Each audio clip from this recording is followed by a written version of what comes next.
Izin menanya tentang agenda hari ini, kedatangan Pak Joko dan lawyer ke sini, mungkin seperti apa agendanya bisa dijelaskan? Oke, baik. Malam hari ini ya, kegiatan kita adalah untuk meminta klarifikasi dari Bapak Joko. Malam ini didampingi oleh kuasa hukumnya ya, atas dasar adanya laporan ke Komnas Perlindungan Anak. Tentunya diawali mewakili Komnas Perlindungan Anak DKI. Hari ini kita sesuai dengan SOP-nya meminta klarifikasi dari terlapor. Kami sudah bicara cukup panjang ya mengenai berita atau pelaporan yang kami terima. Kami rasa Komnas Perlindungan Anak tentunya sejak awal mengawal kasus ini dan sebetulnya ya menginginkan semuanya bisa berjalan dengan damai, karena bagaimanapun ini adalah hubungan antara anak dan orang tua yang harusnya tidak panjang lebar di sosial media ya gitu. Tapi mungkin fokus yang didiskusikan intinya dalam pertemuan itu seperti apa? Ya, sebenarnya sesuai SOP kita ketika ada aduan atau laporan pada kami harus meminta klarifikasi kepada pihak terlapor. Tentunya ini juga merupakan sikap Komnas Perlindungan Anak yang menjadi penengah ya antara aduan masyarakat, kemudian kami mengkonfirmasinya kepada terlapor. Saya kira mengenai isi pembicaraan kami hari ini ya seputar tentang klarifikasi atas apa-apa yang dilaporkan selama ini, termasuk yang mungkin yang beberapa yang beredar di sosial media. Kira-kira seperti itu. Bagaimana Komnas Anak menanggapi fenomena kasus Pak Agus dan Pak Joko dan Pak Hadim, Pak? Kalau dari Komnas Perlindungan Anak sebetulnya menyoroti tentang bagaimana hubungan antar keluarga sebetulnya yang hari ini tentu banyak kami terima laporannya dan peristiwa-peristiwa yang terjadi disfungsi keluarga. Artinya ada hubungan yang tidak baik, mungkin bisa jadi karena salah komunikasi misalnya seperti itu ya. Sekarang kan Pak Joko ada di Jawa Timur, Banyuwangi ya. Banyuwangi, Farel ada di Jakarta. Mungkin aja dalam komunikasi ada yang tidak tersampaikan, kira-kira seperti itu. Saya kira poinnya adalah bahwa kami malam hari ini mengklarifikasi atas apa-apa yang aduan yang kami terima sebelumnya dari pihak Farel. Tindak lanjut seperti apa sih Pak yang akan diambil langkahnya oleh Komnas Anak dalam kasus ini, Pak?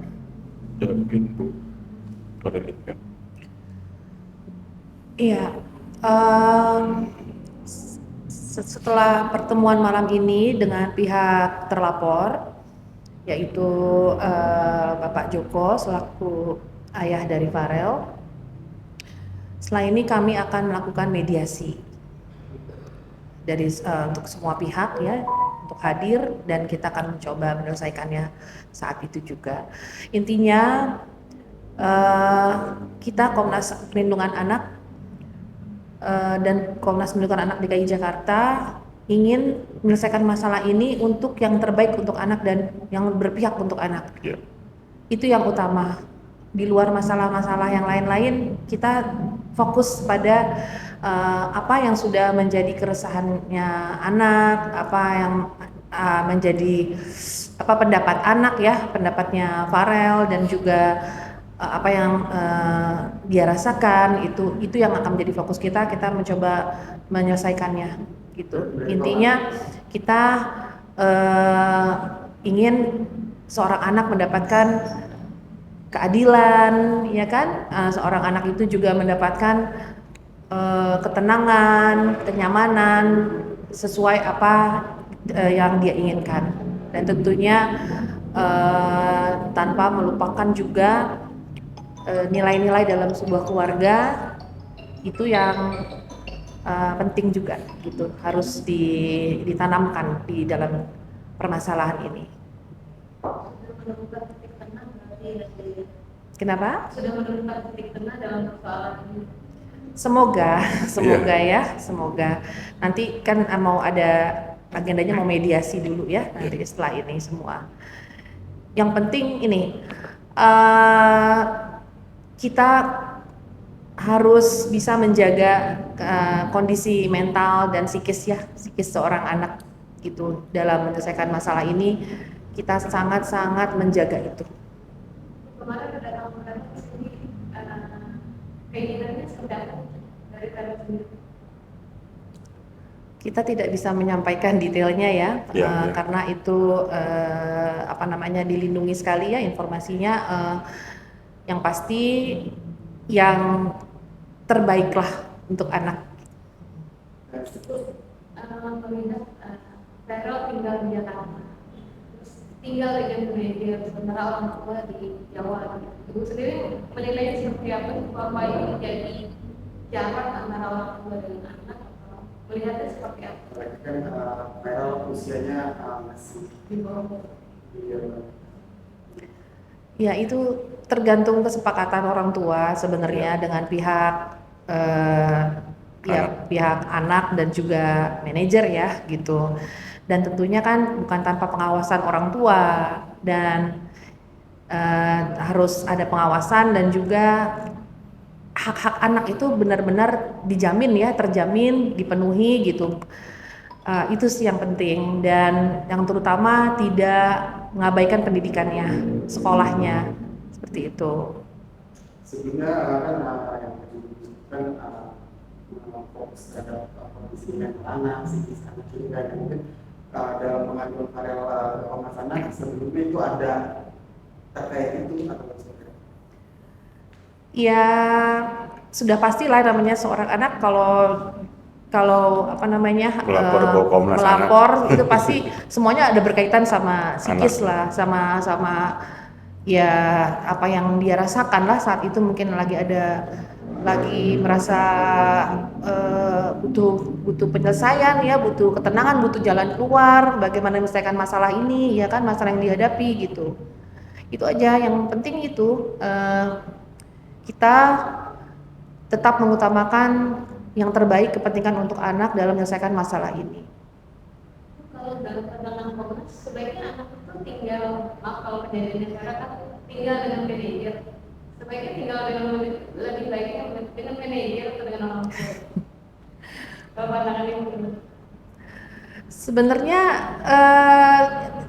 tinggal ini maksudnya bagaimana gitu. Kalau misalnya tinggal, namanya kan kalau apalagi kalau artis gitu ya, anak gitu, pasti ya ada kondisi tertentu yang dimana dia harus dia harus bekerja, lebih mudah dia harus tinggal di mana gitu, atau dititipkan dengan siapa gitu. Tapi kan tentu harus ada pengawasan dari keluarga ya kan gitu. Jadi selama dia diperlakukan dengan baik, hak-haknya tidak diabaikan, tidak ada terpenuhi ya, tidak ada pelanggaran anak di situ gitu. Dan yaitu pendidikan yang utama itu harus harus diutamakan lah gitu.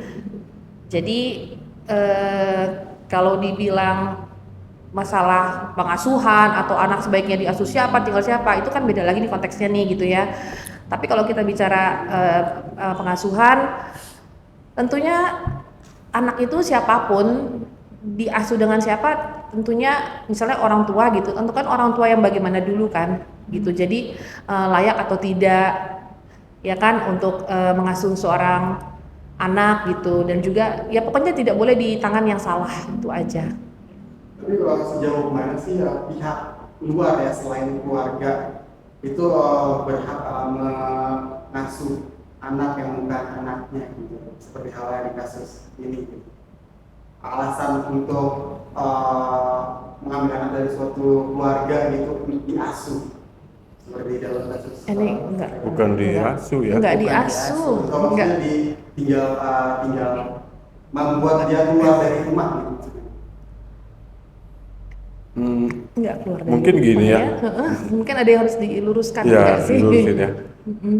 Ya, anak kita ini Farel kan sedang berkarir, Nah, ya. ya.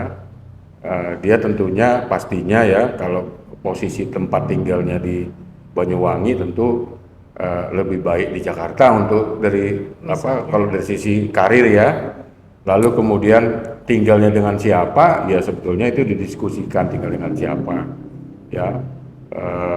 Yang terpenting sebetulnya ketika anak tinggal di Jakarta hak-haknya terpenuhi, sekolahnya tidak terganggu, kemudian secara psikisnya tidak terganggu. Artinya tidak ada potensi untuk anak ini kehilangan hak-haknya. Saya pikir seharusnya ketika komunikasi ini lancar, semuanya tentu bisa berjalan dengan baik gitu. Kesepakatan dengan orang tua. Dan kesepakatan dengan orang tua. Hari ini kan kita melihat bahwa tentunya Komnas Perlindungan Anak menyoroti tentang isu-isu bahwa ada dugaan kemungkinan pelanggaran hak anak gitu ya.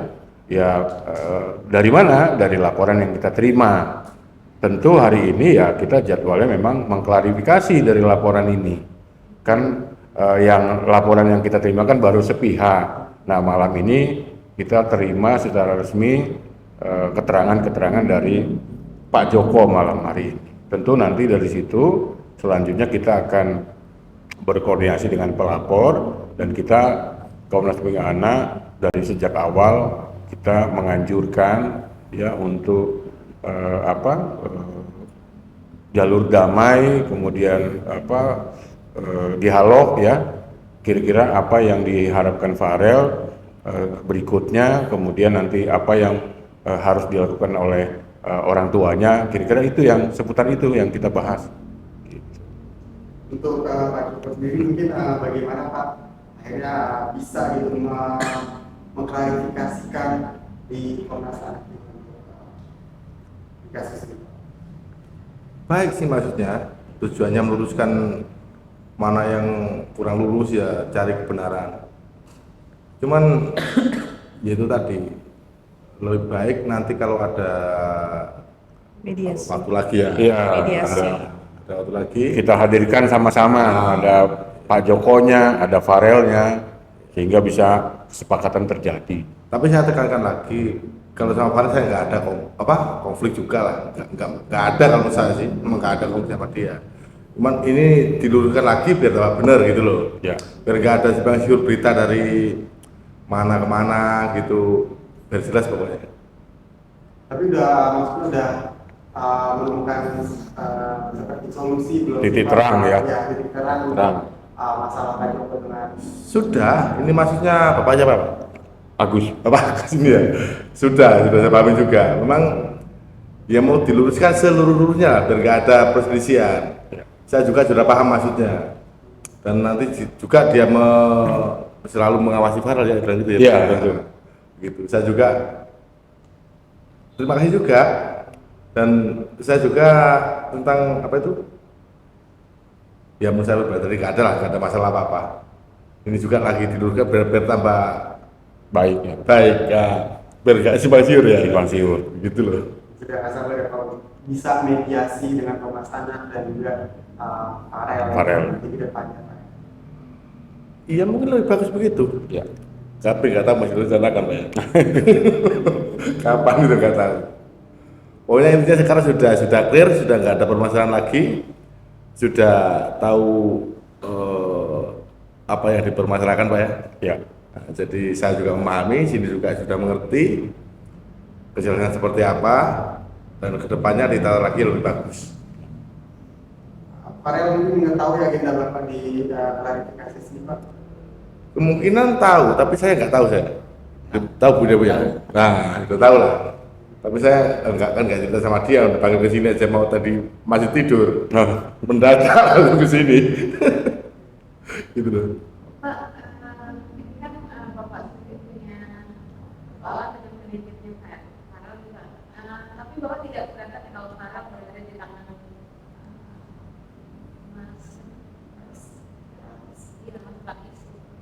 di bawah pengawasan Mas Rais?